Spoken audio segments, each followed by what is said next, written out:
بسم الله الرحمن الرحيم الحمد لله رب العالمين والصلاة والسلام على من أرسل رحمة للعالمين نبينا وأستاذنا وقدوتنا وعلى آله وأصحابه ومن تبعهم بإحسان إلى يوم الدين وبعد وداباتوች ወንድሞች እናቶች እህቶቼ በመጀመሪያ السلام عليكم ورحمة الله وبركاته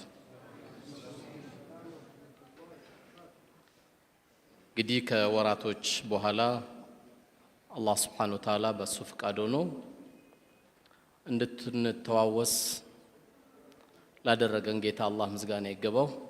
በዚህ መሃል ላይ እንግዲህ ዓለም ብዙ ነገሮች ይዛ ነው የምናያት። ይህም ሳይበቃ ደግሞ መማማሩና መገናኘቱ ብቻም ሳይሆን በተማማርናቸው ትምህርቶች እኔንም እናንተም የምንጠቀም አላህ ያድርገን።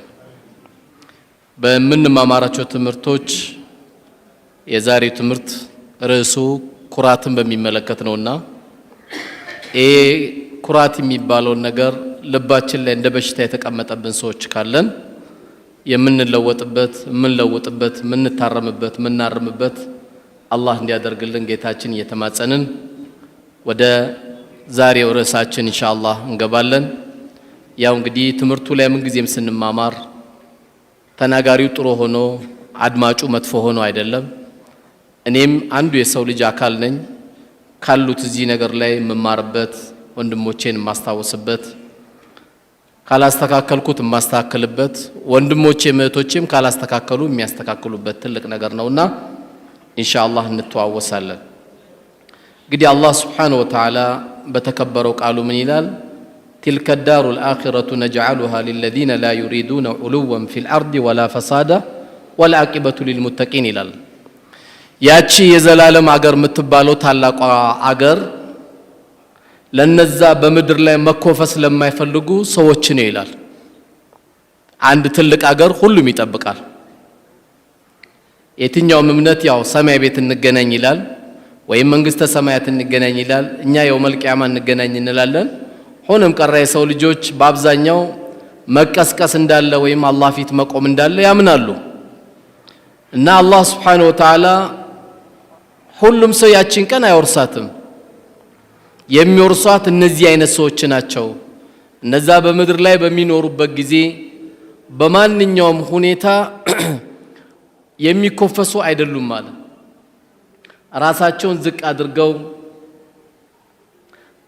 ራሳቸውን አሳንሰው ከትንሹ እስከ ትልቁ ላይ ሳይኮፈሱ የሚኖሩ የሆኑ ሰዎች አላህ Subhanahu Wa Ta'ala ያቺን ሀገር ያዘጋጀውት ለእንደነዚህ አይነት ሰዎች ነው ይላል። ዱንያ ላይ የተንባጣረረ ሰው የናቀ ሰው ያሳነሰ ይህ ሰው በኋላ በምንማማረው ሐዲስ እንኳን ጀነትን እንኳን ሽታዋን እንደማያገኝ ነው የተነገረው። ያቺን ሀገር ግን የሚወርሷት የመጀመሪያው መገለጫቸው ይላል አላህ Subhanahu Wa Ta'ala لا يريدون علوا ከፍ መታየትን የማይፈልጉ ናቸው ይላል አላህ Ta'ala። እነዚህ ሰዎችን ደግሞ አላህ ሲያስተምራቸው ይሄንን ቀን ለማግኘት ወይም የዚች ቦታ ከፍ ያሉ ሰዎች የተባሉት እነማን ናቸው? አላህ ሲነግረን ስለነዚህ ሰዎች ምክር መክሯቸዋል። ያ ምክር የሚጠቀሙ ናቸው። ምንድነው ምክሩ? ولا تمشي في الارض مرحالة ኩራተኞች ካላቸው አንዱ መገለጫቸው ምንድነው? መሬት ላይ ነጠር የሚሉ አሉ። መሬቷ ሰፊ ሆና እነሱ ብቻ የሚያጥርባቸው ሰዎች አሉ። ولا تمشي في الارض مرحا በምትሄድበት ጊዜ ነጠር አትበል። ለምን? انك لن تخرق الارض ولن تبلغ الجبال طولا እነጥርባታለሁ ብትል መሬትን አሰነጥቃትም።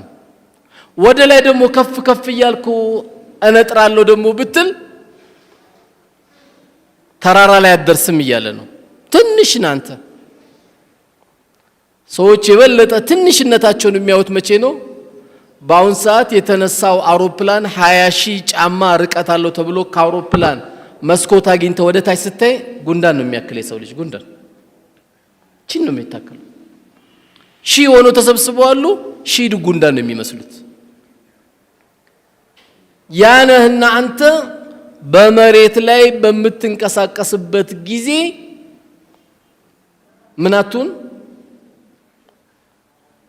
አትንበጣረር መሬት የሚያንስበት ሰው ሆነ አትገኝ ስለዚህ አንተ በጉዞ ላይ በምትሄድበት ጊዜ በመካከለኛ ነው የምትሄደው አንዳንዴ ከፍ አትበል ሲባል ደግሞ አንዳንዱ ዝቅ ብሎ ስብር ብሎ የሚሄድ ካለ ይሄ እብድ ነው ይሄ ራሱ ስለምና ስብራትን አይደለም የሚያስተምረው ቀና ትላለህ ማንንም ታከብራለህ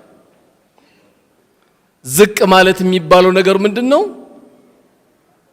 ሰዎች ላይ የበላይ ሆነ አትታይ ነው እንጂ ከኢማን ቆጥሮ ጎንበስ ብሎ ሲሄድ ያዩት ዑመር ኢብኑ አልኸጣብ ቀናበል ነው ያሉት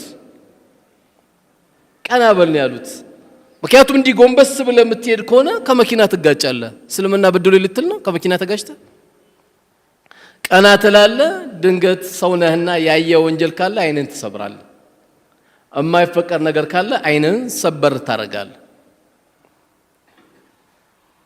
ስለዚህ መንገድ ላይ በምትሄድበት ጊዜ ነጠር ነጠር አትበል እያለ አላህ ይመክረናል ይሄ አንዱ የኩራት መገለጫ ስለሆነ ስለዚህ በቀስ ብሎ ከመሄድና መሬት ላይ ነጥሮም ከመሄድ በመካከለኛ ምክንያቱም ይሄ ኡማ ትልቁ መገለጫው ምንድነው ኡመተል ወሰጥ ነው በማንኛውም ነገር ይሄ ኡማ መካከለኛ ነው ሲበላ አይኑ እስከሚያፈጥ ድረስ መብላት የለበትም ሲበላ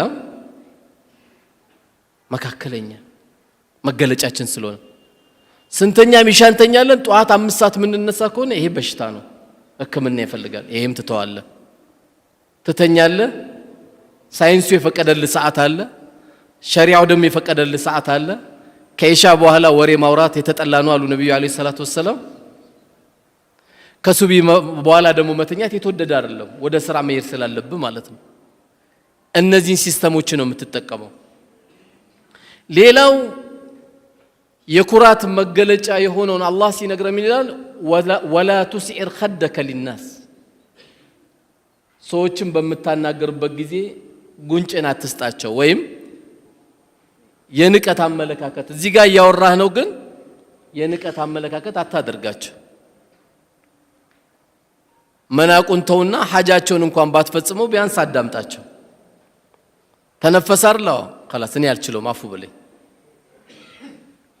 ቀልብን ከምሰብር ብዬ ነው እንጂ ያዳመጥኩ እኔ አልችለውም በንቀት ሂደት ግን እዚህ ጋር ያናገረ ፊትን ዞረ ማናገር የኩራተኞች መገለጫ ነው ስለዚህ ولا تسئر خدك للناس ሰዎችን በመታናገርበት ጊዜ ዞር ብለህ ሳይሆን ጉንጭን አዙረህባቸው ሳይሆን እያየኸው ማናገር ነው ያለብህ ከዛ በኋላ መጨረሻ በተሻለ መልኩ ተነግራለህ ምክንያቱም ይሄ ኩራት የሚባሉ ሰዎች እንደ ምሳሌ የቀረቡ ብዙ አሉ ትላንት ኩራቱ ጣራ ላይ ከመውጣቱ የተነሳ ፊርዓውን ምን አለ አና ረብኩሙል አዕላ አለ ጌታችሁ ነኝ ብቻ እኮ አይደለም ያለው ፊርዓውን እኔ ትልቁ ጌታችሁ ነኝ አለ ትልቁ ከኔ ሌላ ጌታ አላቀላችሁም አለ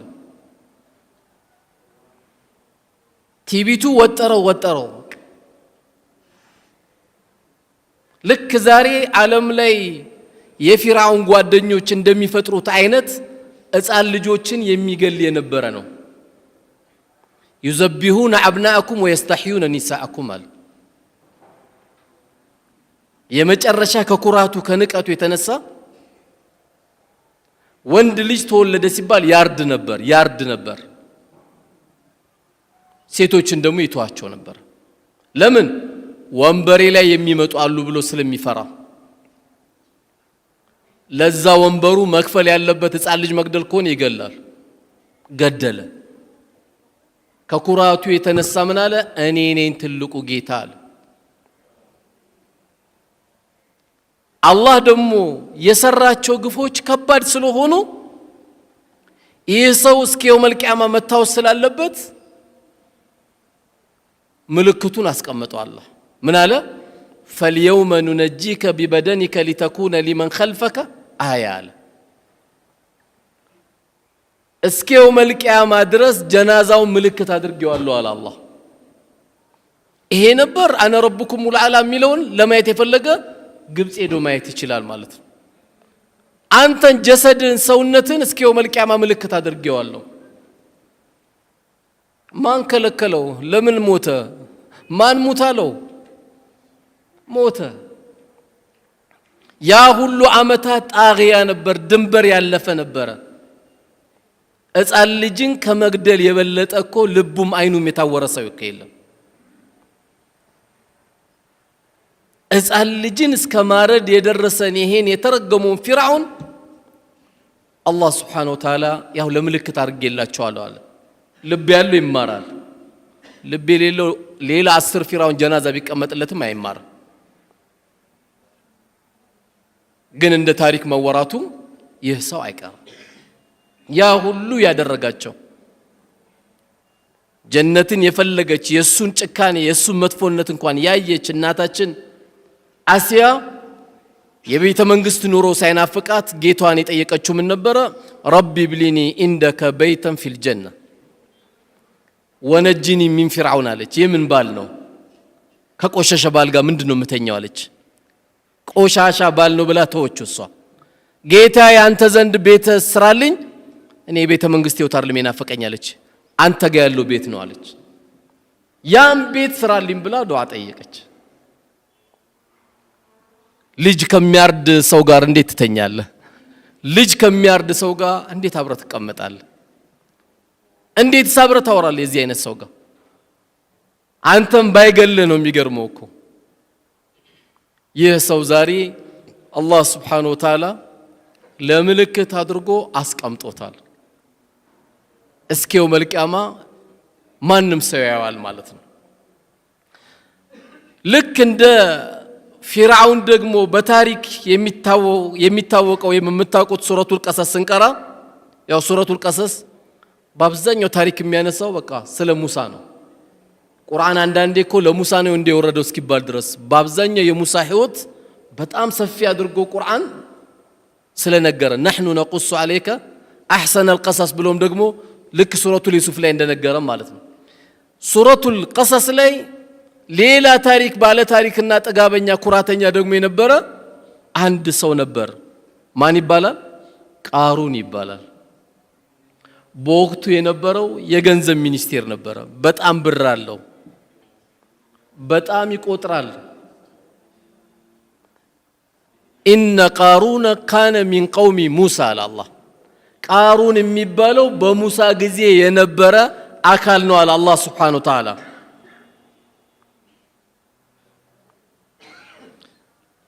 ይህ ቃሩን ድንበር ባለፈ ጊዜ በወቅቱ የነበሩት አላህን የሚፈሩት ሰዎች ምን ብለው ይመክሩት ነበረ? ወብተጊ ፊማ አታከ አላሁ ዳረል አኺራ ይሉታል።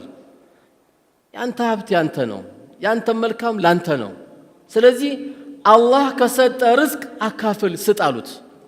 ወብተጊ ፊማ አታከ አላሁ ዳረል አኺራ፣ ያቺ የመጨረሻ ሀገር የሆነችውን ጀነት ግዛበት ብለው ሰዎቹ መከሩት። ይህን በመከሩት ጊዜ በጣም ቆሻሻ ንግግር ተናገረ። አንዳንዴ እንዲሚል ሰው ስላለ ነው። ዛሬም አንዳንዴ ቃሩኖችን አታጣም። በጣም ከበደው የተባለው ነገር ገንዘብ በጣም ስላለው አኺራ ገዛበት፣ የቲም ኸድምበት፣ ሸኽ ኸድምበት፣ ዑለማ ኸድምበት፣ የአላህን ቤት ስራበት፣ ቤተሰብ አስደስትበት። ይሄ መልካም ስራ ብለው ነው ከሄዱት እነሱ። ምን አለ እሱ? ኢነማ ኡቲቱ አላ ኢልሚ አለ። እኔ የሁሉ ብር እኮ አላህ የሰጠኝ እንደሚገባኝ ስላወቀ ነው አለ።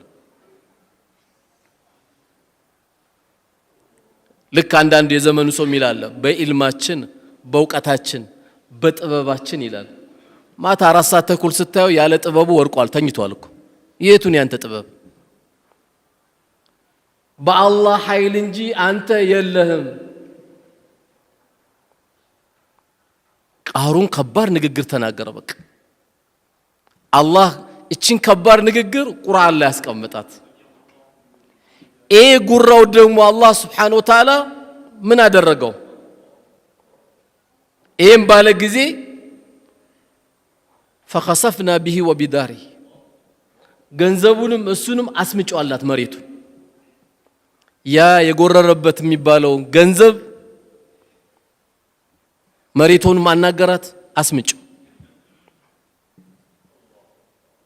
ከነ ገንዘቡ መጀመሪያ እሱ እየሰመጠ ነበረ ከዛ ምን ብሎ ተናገረ ሙፈሲሮች እንደሚሉት እኔ ሰምጬ ሙሳ ብሩ ሊወስድ ነው አይደል ብሬ ሊወስድ ነው አይደል አለ አሁን ሰው ማለት ያለበት ተውባ ነው እንጂ ያ ረቢ ቅርበሌ ማለት ሲገባው ብሬ ልትወስድ ነው አይደል እኔ ሰምጬ ያለ አየ ሲዘጋባ አቅለ ከነ ብሩ አለ አላህ ከነ ንብረቱ አላህ አብሮ እንዲሰምጥ አደረገው እስከ የውመል ቂያማ የሚሰምጥ መሬት ውስጥ የሚሰምጥ ማን ነው ቃሩን ነው ገንዘቡ ማልጠቀመው ምኑም ማልጠቀመው ስለዚህ እኔ በእውቀቴ የኛ ዘር መጅዳሃለው እኛ ዘር እኮ በደህነት አንታወቅም የሚል ካለ የቃሩን ጎረቤት አትሁን ተው የዚህ አይነት ንግግር ማንንም የሰው ልጅ ሲወጣ ራቁት ነው የወጣው ከዛ አላህ Subhanahu Wa Ta'ala የሚፈልገው ነገር አከፋፈለ ሲያከፋፍል ቂብላ ስለዞርክና ሙስሊም ስለሆንክ ሳይሆን ላላመነውም አላህ ይሰጠዋል ይሄ ኢየሱስ ስጦታ ኩራተኞች ሌላ ሶስተኛ ኩራተኞች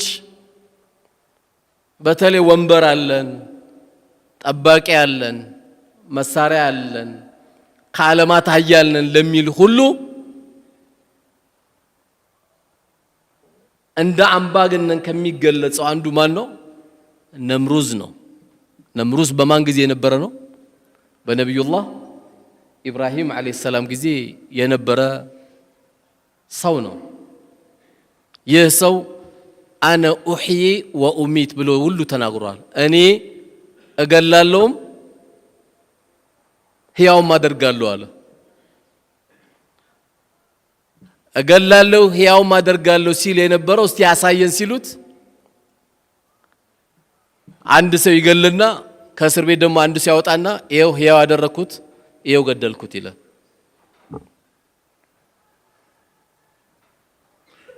ያ ወንበር ያሰክራል እኮ ይሄ ወንበር ከባድ ነው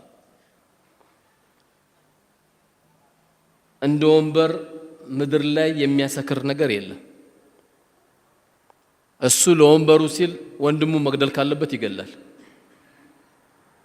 ለስልጣኑ ሲል ማድረግ የሚገባው ነገር ካለ ሊያደርግ ይችላል ይሄ በጣም ከባድ ነው የቦታ እኛ አስተያየት እንሰጣለን እንጂ የተቀመጡ ሰዎች ነው የሚያውቁት ለዚህ ነው ነብዩ አለይሂ ሰላቱ ወሰለም ስልጣንን ለፈለገ ወንበርን ለፈለገ ሰው አልሰጠውም ነው ያሉት ሰጠውም ማያውቀው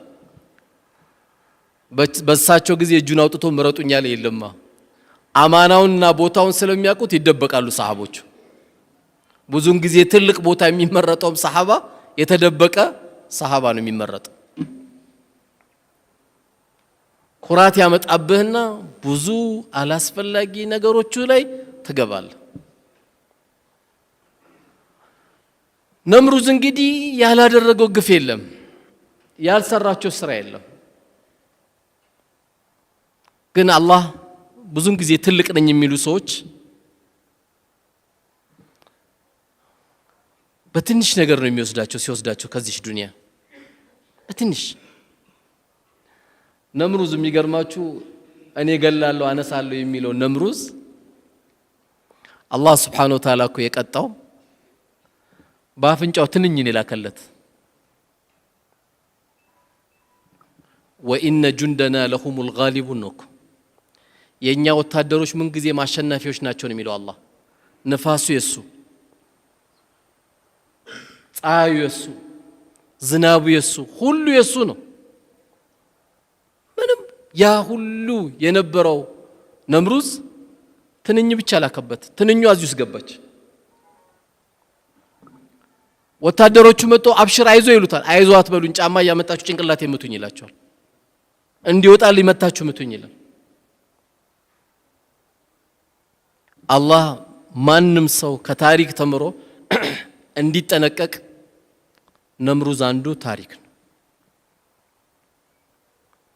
እነዚህ ሰዎች ሁሉ የት ነው ያሉት ዛሬ ከአላህ ጋር ተገናኝተዋል ቢወዱም ባይወዱም ማንም ቢወድም ባይወድም ይገናኛል ሙእሚንም ሆነ ተቅይም ሆነ ሌል የማያመልጠውም ሆነ ይገናኛል ከጌታችን ጋር። ሌላውም ይገናኛል፣ የማይገናኝ የለም። እነዚህ ሰዎች በዚህ ሁኔታ ነው ያለፉት። ስለዚህ እነዚህን ያወቀ ሰው አላህ Subhanahu Wa Ta'ala ከየት እንዳመጣው ላወቀ ሰው መኩራት የለበትም። ምክንያቱም አላህ ምን ብሎናል? ሚንሃ ኸለቅናኩም ወፊሃ ኑዒዱኩም ወሚንሃ ኑኽሪጁኩም ታረተል ኡኽራ ቃለ። ከዛች አፈር ፈጠርናችሁ ወደዛች አፈር እንመልሳችኋለን፣ ከዛች አፈር ደግሞ ለሁለተኛ ጊዜ እንቀሰቅሳችኋለን አለ። ይሄ ነው የሰው ልጅ የሚኮራው ወይ እያለ አላህ እያናገረን ያለው። ኩራት ለአላህ ብቻ ነው። አልዒዙ ኢዛሪ ብሏል አላህ። ልቅና ኩታዬ ናት ብሏል አላህ። ኩራት ለአላህ ብቻ የሚሰጥ ነው። ለዚህም ነው ነቢዩ ዓለይሂ ሰላቱ ወሰላም ላ የድኹሉ ልጀነተ መን ካነ ፊ ቀልቢሂ ሚስቃለ ዘረቲን ሚነል ኪብር አሉ። በልቡ ላይ የጎመን ዘር ያክል ኩራት ያለበት ሰው ጀነት አይገባም አሉ። ሰሃቦቹ በጣም ተደናገጡና ያ ረሱሉላህ አሉ ሰለላሁ ዐለይሂ ወሰለም ኢነ ረጁለ ዩሒቡ አን የኩነ ተውቡን ሐሰን ወነዕሉሁ ሐሰን። ሰውየው ቆንጆ ልብስ መልበስ ይፈልጋል። ሰውየው ቆንጆ ጫማ መልበስ ይፈልጋል። ይሄ ነው እንደ ኩራት አንቱ የአላህ መላእክተኛ ብለው ጠየቋቸው። ላ ይሄ አይደለም። ለዚህ እንደው ምን አሏቸው? ኢነላህ ጀሚሉን ዩሒቡ ጀማል አሏቸው። አላህ ቆንጆ ነው፣ ቆንጆ ነገር ነው የሚወደው አሉት። አላህ የሰጠን ጸጋ ማሳየት፣ አላህ የሰጠን ውብ ነገር ማሳየት አላህ የሚወደው እንጂ አላህ የሚቆጣበት አይደለም። ቆንጆ ገንዘብ ሰጥቶ ሁሌ ነጭ ሽሮ የምትበላ ከሆነ ትጠየቃለህ። አንተ ለምን ስጋ ያልበላው እንዴ? አይ አላህ ይቆጣብኛል። ለምን ይቆጣብሃል? ይሄን የሚለው ሰው ምን ስለሆነ መሰላችሁ? ቋጣሪ ነው። አውቆ ነው በዲን የሚያሳብበው። አብላ የወጥ ሽታ ያጡ የስጋ ሽታ ያጡ ሰዎች አብላ፣ ኒዕማን ገንዘብን አሳይ። አላህ ከሰጠ ነገር ልበስ። የለበስክበት ሱጁድ ነው የምትደፋበት። ምን ችግር አለ? እጅግ በጣም ደካማ ባለበት አካባቢ ስትሆን ደግሞ መካከለኛውን ቀልባቸውን ደግሞ እንዳይሰበር። አይ እኔ ትንሽ አሁን መራብ ፈልጋለሁ፣ የለም ብላ። ውሸታም ይማን ይሄ። መልበስ ካለብህ ልበስ። ጠረን ጓደኞች እንዳይከፉ ጥሩ ሽቶ ተቀባ። አላህ ከሰጠ ተገባ። ካልሆነ ደግሞ ጥሩ ታጠብ። የግድ ሽቶ አይጠበቅብህም። ካላገኘ ጥሩ ታጠብ፣ ሽታ አይኖር። አላህ ቆንጆ ነገር ነው የሚወድ። ዝርክርክ ከሆነ ደግሞ አትግባ። ቤት ውስጥም ነቃ ብለህ ግባ፣ ፈታ ብለህ ግባ። በእርግጥ ከመስጊድ የሚገቡ ባሎች አምረው ነው የሚገቡት። ለምን? መብራት ይዘው ነው የሚገቡት። ቤታቸው ኑር ነው ይዘው የሚገቡት። አባት ከመስጊድ ሲገባ ኑር ነው ይዘው የሚገባው። ስለዚህ ኢነላህ ጀሚሉን ዩሒቡ ጀማል። አላህ ቆንጆ ነው፣ ቆንጆ ነገር ይወዳል። ቆንጆ ነገር በመብላት አላህ ይጠይቀኛል አይባልም። አንተ ብሉ ጠጡ ወላ ትስሪፉ ነው፣ አታባክኑ ነው የተባለው። ቆንጆ በላ ገንዳ ላይ የሚጣል ምግብ እንዳታዘጋጅ ተጠንቀቅ። ይህም ምግብ ጠብቀው የምትሰጣቸው ሰዎች አሉ። በመብላት በመጠጣት በመልበስ አላህ የሰጠን ጸጋን ያሳየው። ዱንያም እኮ የበላሃት የጠጣሃትና ሰድቅ ያሳለፍካት ነው ያሉት ነብዩ አለይሂ ሰላቱ ወሰለም። እነዚህ ሶስቱ ናቸው። ባይሆን አሉ እሳቸው ኩራት ማለት አሉ አልኪብር፣ ኩራት ማለት በጠሩል ሐቅ ወገምጡ الناس አሉ። እንዳትረሷት፣ በደንብ አስምሩባት። ኩራት ማለት በጠሩል ሐቅ ወገምጡ الناس፣ ሰዎችን መናቅና ሐቅን አለመቀበል አሉ። ትላንት ወልዶ እንዴት ከዚህ ልጅ እኔ ሐቅን እቀበላለሁ ያለ ኩራት አለበት። ከማንም ቢሆን አንተ የሚጠበቅብህ ሐቅ ነው ሐቅ ነው መቀበል ነው። ሐቅ ከማንም ይሁን ሐቅ መሆኑን ብቻ ነው መርዳት ያለብህ። ትላንት ወልዶ ገና እኮ ዓመት አልሞላውም ኪታብ ከያዘ ይላል። አንዳንዱ ኪታቡን ፍትፍት መበያ አድርጎት እሱ አይሰራበትም፣ ሰው ሲናገር ደግሞ ይቆጨዋል። ሐቅ ከማንም ይሁን በሐቅ ነው አንተ ማሸነፍ ያለብህ።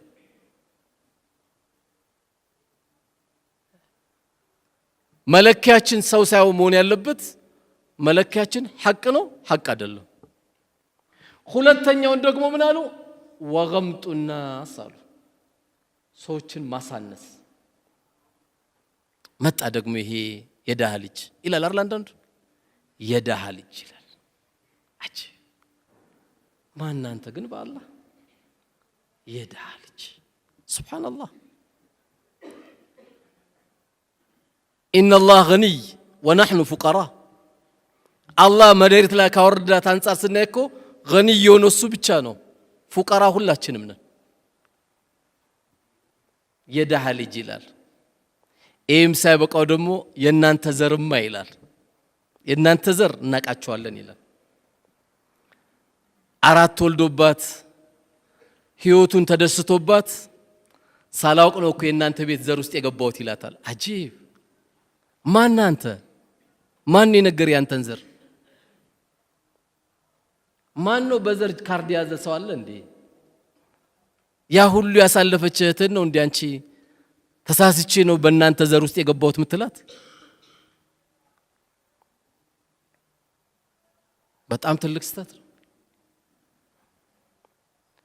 ኤም ሳይበቃ አንዳንዱ ሲመርጥ የኛን ብሔረሰብ ሴት አላገኘውም ብል እሷም ስትመርጥ 50 ላይ ያገባል፣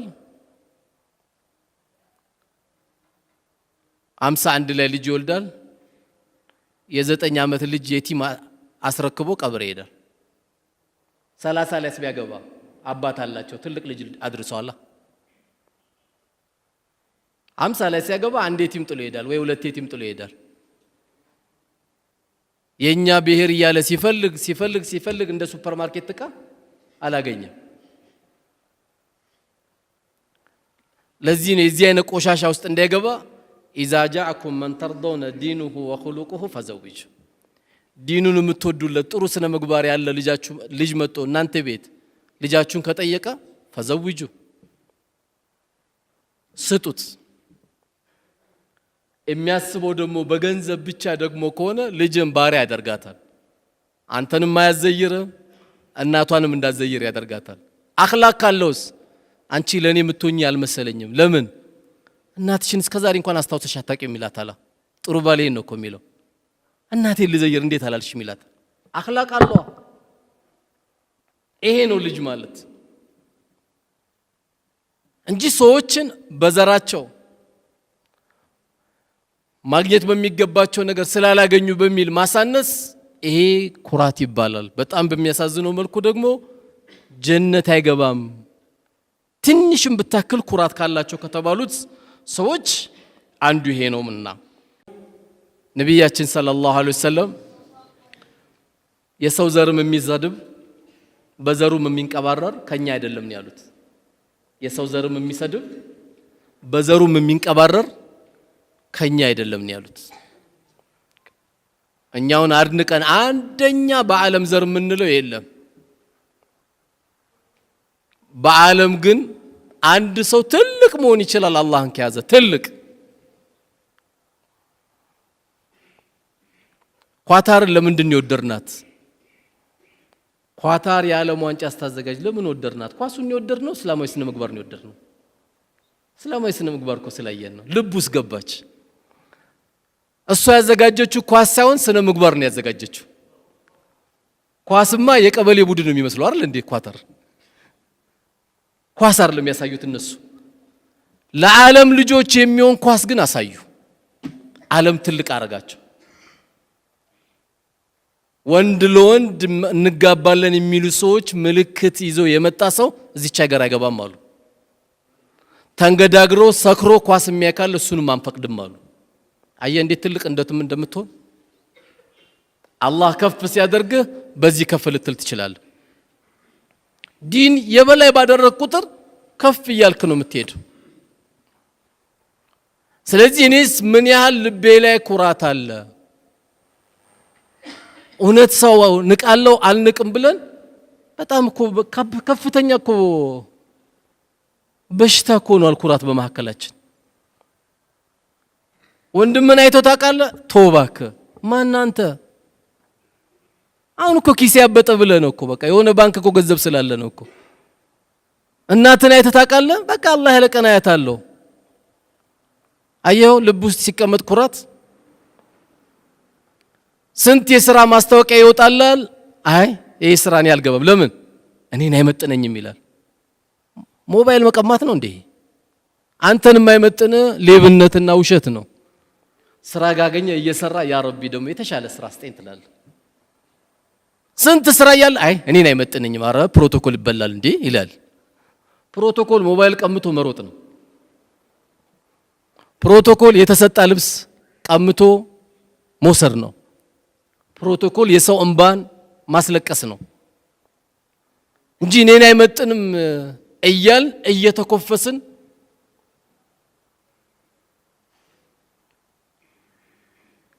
ሳታስበው 4 አይነት 5 አይነት 6 አይነት ምግብ ይቀርብልሃል። አንተውን በጣም የተንከባከቡ ይመስላል። ትንሽ ይዮንክን ያለው ውጣና ስራ። አንተ አንድ ደካማ ሰው ነህ። ዓለምን ያንበረከኩት ሞዴል የሆኑት ሰሃቦቹ መፍለጫ ይዘው ነበር እንጨት የሚፈልጡት የነበረው። መፍለጫ ይዘው እንጨት ቀረጣጥፈው ሰባብረው ይሸጡ ነበር። ማን ስለሆንክ ነው አንተ? እንደውም ወጣ ነው መስራት ያለብህ የአባትን ዱንያ እንዳታይ። ይሄ ትንሽ ያረጋል እንጂ ወላሂ ትልቅ ያረጋል። በራስ የምትበላው ሳንቲም ጣፋጭ ስለሆነ ስለዚህ በራሳችን ላይ ያለውን በተለይ እህቶች ምን አለው እያልሽ የምትንቂ እህቴ አምሮ ካለው ትልቅ ባለሀብት አግብተሻል። ምን አለው እያሉ እድሜያቸው ብዙ የሚሄዱ እህቶች አሉ። የማን ብሔረሰብ ነው እያለ በጣም የቆየ ወንድሜም አለ። የኩራት መገለጫዎቻችን ብዙ ናቸው። ሰፈር ለምን አትመጣም? አይን ያልመጣም ምን ነው እኛ ሰፈር እኮ እንዳለ ዳህ ይበዛሉ። ያ ሁሉ ሰው ማየት አይከብድም? ለምን ይከብዳል? ሄደ ዘይራቸው። ቢያንስ አላህ Subhanahu Wa Ta'ala እኮ የማያልቅ ፊት ሰጥቶናል። ምንድነው እሱ? ፈገግ ብለ የአካባቢን ሰው ዘይረ መሄድ። የፈለገች እናት የፈለጉ እህቶች ጎረቤት ካገኘ ወንድሞችን ሄደ ዘይራ። አረ እኔ ደስ የሚል ሰፈር ነው ያለሁት። ሁሉም ግቢውን ነው የሚዘጋው። ቆልፈን ነው የምንውለው። አንድ ጫጫታ የለም። ሹፍ ልብ ላይ ሲገባየው መጣ መሰረትን አትርሳ። እዛ በባዶ እግር የሮጥክበት ማገር ቤት ሄደ ዘይራቸው። የአካባቢን ቤተሰቦችም ሄደ ዘይራቸው። የደሃ ፊት አላይም እንዴት ይባላል? ማንና እስቲ አንተ ተናገር። ማላችን እኮ 1 ቢሊዮን ብር ያለው የለም። በቃ 1 ሚሊዮን ብር ሲይዝ ዱንያ ሙሉ የተቆጣጠረ የሚመስለው ሰው አለ። አሁን 1 ሚሊዮን ብር የቀበሌ ቤትም አይገዛም። አልሰማም ይሆናል እሱ ምንም የትም ያደርግልን። ትንሽ ብር ይዘን የደሃ ፊት ጠላን ብለን እንላለን። ሐቅ ሲመጣ አንቀበልም እንል ሰዎች አለ። ማንነታችን ግን ሱብሃንአላህ ስናይ ራሳችን ምን ተታዘዝበት ቦታ እኮ አለ። እኔ ኩራት ሲሰማኝ ሽንት ቤት ስገባ እኮ ትንሽነትን ታውቃለህ አይደል? ሱብሃንአላህ ባትሸና ኖሮ እንዴት ትኖር ነበር? ትንሽነትን በጣም ትገነዘባለህ። ቀን ሙሉ ያውሉን ሰው አንጫጭ ተሳድበ ደግሞ ማታ 6 ሰዓት ላይ ደግሞ ውልቅ ብለ የቱ ጋር እንደተኛ ሁሉ አታውቅም። አየው ትንሽነት አትችልም። በምን መለኪያ ነው እኛ ኩራቱ ልባችን ላይ የሚገባው? ውጪ ላይ ሎቲ ያንጠለጠለ ስናይ ፐርም የተቀባ ስናይ ዱርዬ ብለን ምን ገልጸው ሰው ስናይ አይ አንተ የጀሃነም ሰው እያልን እንጠራዋለን። በምን አወክ? አንተን እዛ ቦታ አድርጎ አላህ እሱን ደግሞ አወል ሰልፍ ያመጣዋል፣ እዚህች ጋር ሁሉ ያመጣዋል። ባንተ እጅ እኮ አይደለም እሱ። ወንድሜ ጸጉር ልክ አይደለም፣ እስላማዊ አዳቡን የጠበቀ አይደለም ብለህ ሄደ ብትችል ስጦታ ሰጠ፣ ብትችል ሻይ ጋብዘ እንጂ አንተ የጀሃነም ሰው እያልከው እንዴት ነው መስጊድ የሚገባው? ልክ አሁን ላንተ የጀነት ካርድ ያስክ ነው እኮ የሚመስለው አይደል? የራስህም ኻቲማ ገና አላወቅም። ስለዚህ ወንድሞችን በምታይበት ጊዜ ረህመተኛ አዛኝ ነው መሆን ካንተ የሚጠበቀው እንጂ መኮፈሳችን ወንድሞችን ለመለወጥ መፍትሄ ወይ መድኃኒት አይሆንም። ስለዚህ የኛን ኻቲማ አናቀም። ሰሃቦች እኮ ጦርነት ላይ መጋደል ላይ ባሉበት ጊዜ አንዱ ከተቃራኒ ተዋጊ ላኢላሃ ኢላላህ ባለ ጊዜ ሰሃባው ገደለው። ሰሃባው ሲገለው እንዴት ትገለዋለህ ብሎ ሰሃባው አጠገብ ላኢላሃ ኢላላህ እያለ እንዴት ወንድምህን ትገለዋለህ ብሎ ሲጠይቀው ባክል ይሸውደኝ ነው አለ። ይሄን ዜና እንደውም ሄጄ ለነብዩ አለይሂ ሰላቱ ወሰላም እናገራለሁ አለ። ለሳቸው ተነገራቸው። ለምን እንዲያረካሉት? አይ አንቱ የአላህ መላእክተኛ ሊሸውደኝ ነው እኮ ልገለው ስል ላኢላሃ ኢላላህ ላይ ሊሸውደኝ ነው አሉ። ምን አሉት ታዲያ? ሀል ሸቀቅተ ሰድረሁ ልቡን ሰንጥቃ አይተኸው ነበር እንዲህ አሉት። የውሸት ይበል የእውነት ይበል እዛ ጦርነት መሃል ላይ እንኳን መብት ምን ያህል እስላም እንዳከበረ ጦርነት መሃል ላይ እንኳን ልትነካው አይገባም ነበር አሉት። ሀል ሸቀቅተ ሰድረሁ ልቡን ሰንጥቃ አይተኸው ያሉት። ስለዚህ እኛ የራሳችን መጨረሻ አናቅ። አንድ ሰው ዱንያን ተሰናብቶ ሲሄድ የመስጊዱ ጀማዓ ሁሉ ማሻአላህ ማሻአላህ ይሄ ልጅ አላህ ወዶት ነው ከሞተው ከተባለ ይሄ ልጅ መች ሞተ? ወላሂ አንተ ምድር ላይ ላለው ሰው ምስክር ናቸው። ነብዩ አለይሂ ሰላቱ ወሰለም ምስክር ሆነ ለዚህ ወንድማቸው ለዚህ ልጅ ለዚህ ልጅ ትልቅ ምስክር ሆነ። ስለዚህ ልባችን ላይ ኩራት ሲመጣ ያንንም ትንቃለህ፣ ይሄንን ትንቃለህ። የተለያዩ የሰዎች ጉዳይ ነግረዋል አረገደል ይቆጥላል። ይሄም ኩራት ነው። የዚህ አይነት ቋንቋ ከሙስሊም ከሙእሚን አይጠበቅም። በአላህና በመጨረሻ ቀን ያመነ ጥሩ ንግግር ይናገር ወይም ዝም ይበል። ጉዳይ ሲነገር ትጨነቃለህ፣ ግባበት ስትባል ነፍስያ ይመጣብሃል። የተለያየ ጉዳይ ለአላህ Subhanahu Wa Ta'ala ሲሾመን በማንኛውም ጉዳይ ሲሾመን ጉዳዩ ላይ የምትጨነቀው ለምንድን ነው? ለጉዳዩ ሳይሆን ለነፍስ ይሆናል። እንዴት ደፈሩኝ ይላል። አንዳንድ አባቶችም አሉ ልጃቸውን መጥቶ አንድ ሰው ሲጠይቃቸው እንዴ ግን እሱ ልጅ እኛ ቤት እንዴት ደፈረ ይላል። በበር ነው የመጣው፣ በመስኮች መጣ ይልጅ። በበር የመጣ ሰው ግንባሩን ስመህ ነው እንጂ መቀበል ያለብህ።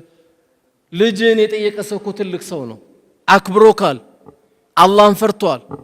ሰው ዛሬ እንኳን ወንድን ለሴት ሴትን ለወንድ ይቀርና ወንድ ለወንድ እንጋባ እኮ ብሎ እየጠየቀ ነው አይደል እንዴ?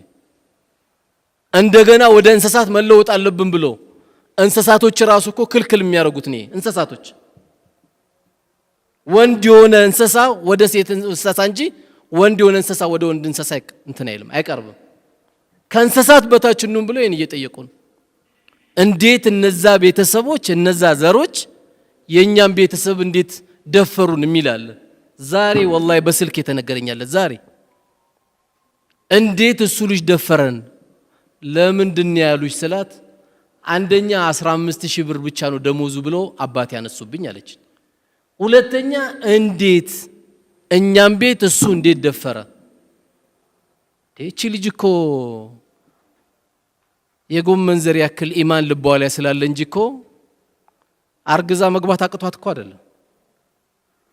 በርቺ አብሽሪ እኔ ጨርስልሻለሁ ጉዳይሽን ነው መባል ያለበት። በዚህ የተነሳ ልጆቻቸውን እድሜ የሚያረዝሙ አባቶችም ካለን በየትኛውም አጋጣሚ ይህን ፕሮግራም እንከታተል ካለን አንተ ቤት አንኳክታ የመጣች ባባ አንድ ልጅ ሊያገባኝ ሽማግሌ ልላክ እያለ ነው ቀድሜ ልንገር ካለች እንዴት የኛን ቤት ደፈር አትበል። መሰረታችን ደግሞ አንርሳ። በአብዛኞቻችን በአንድ ክፍል ቤት ውስጥ ነው ያደግነው አይደል? 9 ሆነን ነው ያደግነው። እግራችን ውጪ አድሮን አይደል ያደግነው?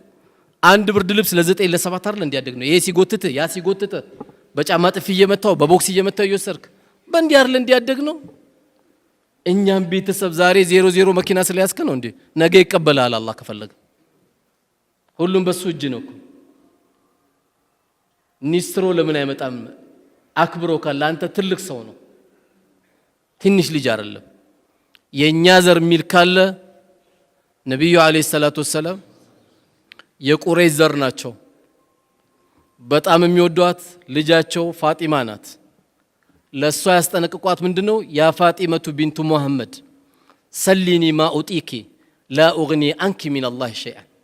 አንቺ ሎግ ማረግ ያደረስኩሽ ልጄ ሆይ የፈለግሽውን ነገር ጠይቅኝ እሰጥሻለሁ፣ አላህ ዘንድ ግን ምንም አላደርግልሽም አሏት። አላህ ዘንድ ምንም አላደርግልሽም፣ የፈለግሽው ነገር እንዳባት ጠይቅኝ አደርግልሻለሁ አሏት። የቁረይሽ ዘር ናት እኮ ፋጢማ። ለምን አልተንቀባረችም? አላደረገችም። ዛሬ የኢማም ልጅ ከሆነ የሸኽ ልጅ ከሆነ የኛ ዘር የሚላል አይደል? አንዳንዴ የኛ ዘር እኮ የወልዮች ዘር ነው ይላል። የኛ የሸይጣን ዘር ነው እንዴ?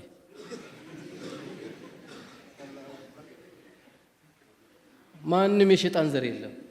የዚህ ሁሉ የተሰባሰበው የወልይ ዘር ነው። መስጊድ አይደል እንደገባ ነው። ወልይ ሲባል የሆነው ካባ የለበሱ ዱላ ያዙ ሰውዬ እንዳይመስሏቸው። የሰገደ የሰው ሐቅ ያልበላ ነው ወልይ አለቀ። ይሄ ሁሉ ወልይ ነው። የአላህ ወልይ ስለሆነ እዚህ ቤት የገባው።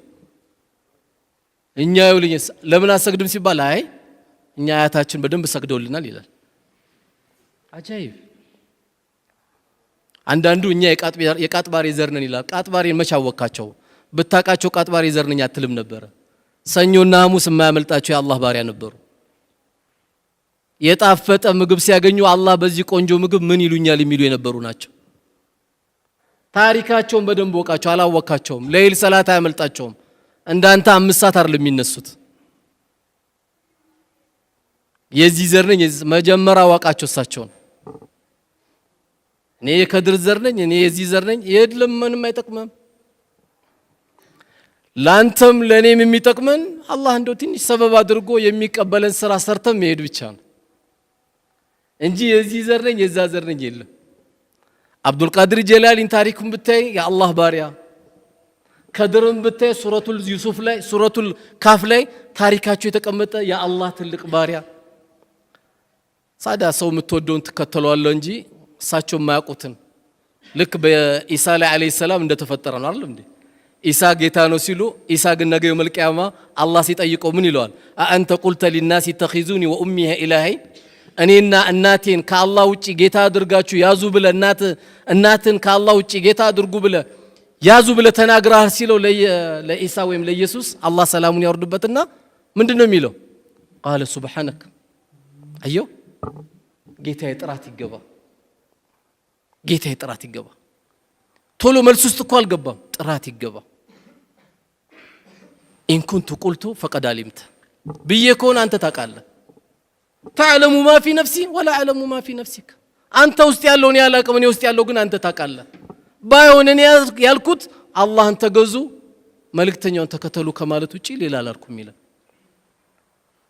ስለዚህ በመኮፈስ በእንትና ዘር ነው ምን የሚባል የለም። በእንትና ዘር ጀነት የሚገባ የለም።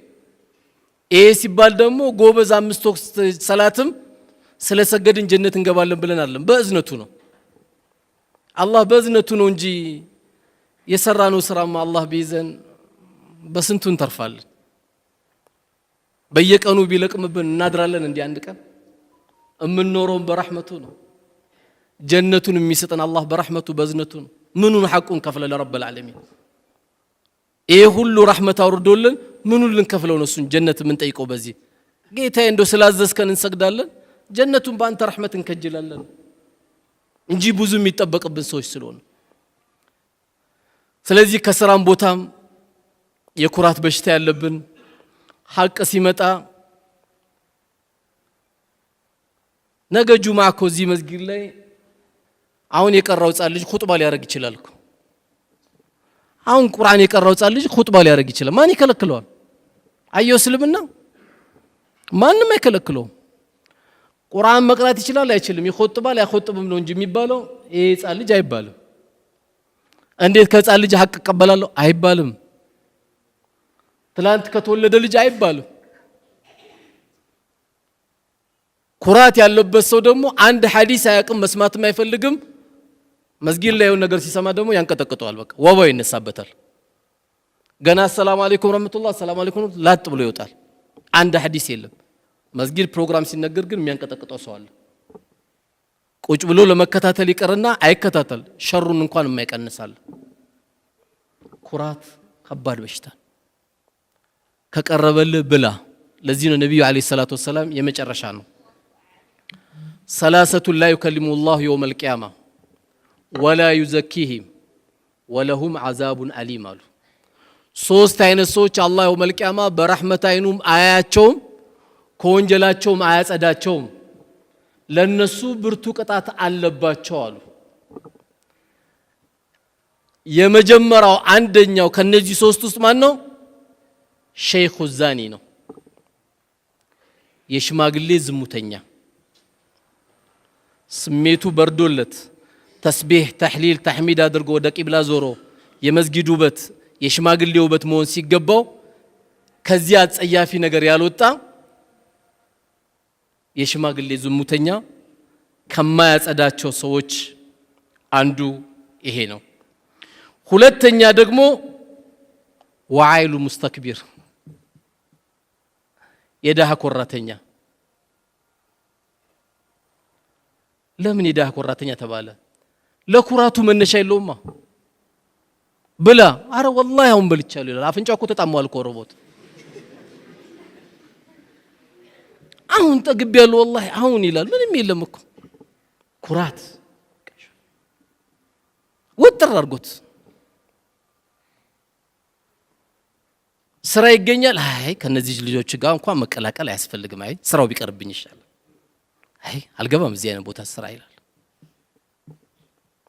ሰርግ ይጠራል አረ ምን ብዬ ነው የሚሄደው ደግሞ ከነዛ ጋር ልቀላቀል ማን አንተ አሁን እኮ የቱ ጋር አንተ ያለው የለህም እኮ ምድር ላይ የለህም ካልተቀላቀልክ ካልሰራ ካልበላ ካልሰገድክ ከወንድሞች ጋር ካልተገናኘ የለህም እኮ አንተ ከሁሉም የለህም ይሄ ሁለተኛው ሰው ነው ሶስተኛ ደግሞ ውሸታም መሪ ወይም ውሸታም ንጉሶች አንድ ንብረተሰብ የሚያገለግሉ ውሸታም መሪዎች እንግዲህ ዓለም እንዴት እንዳለች እንደምታዩት በሚገርም ሁኔታ ነው ያለው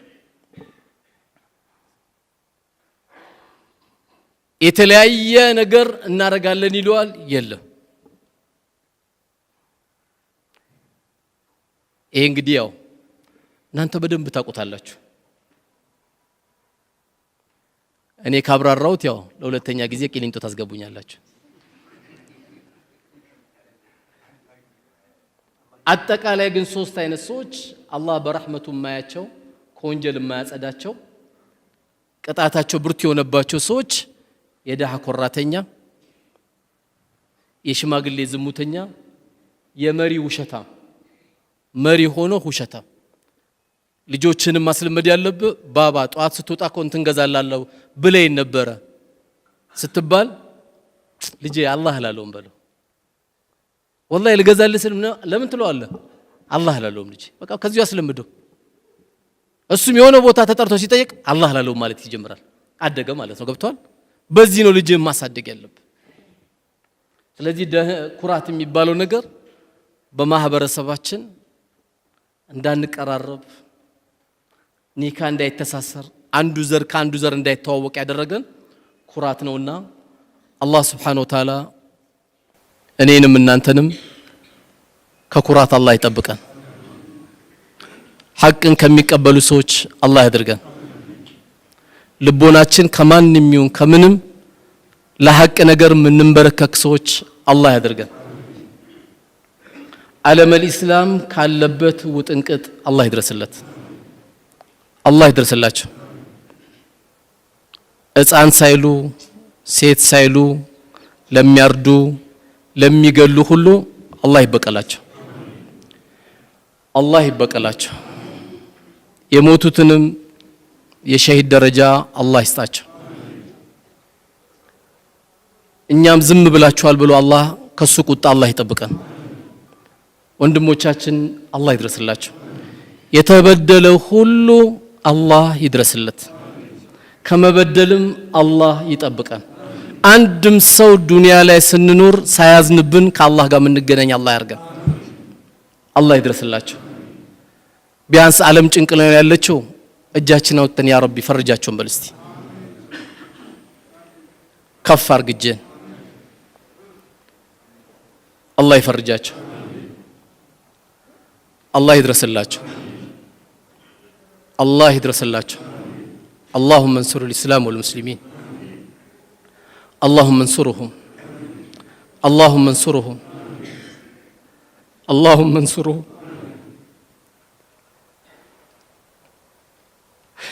اللهم انصرهم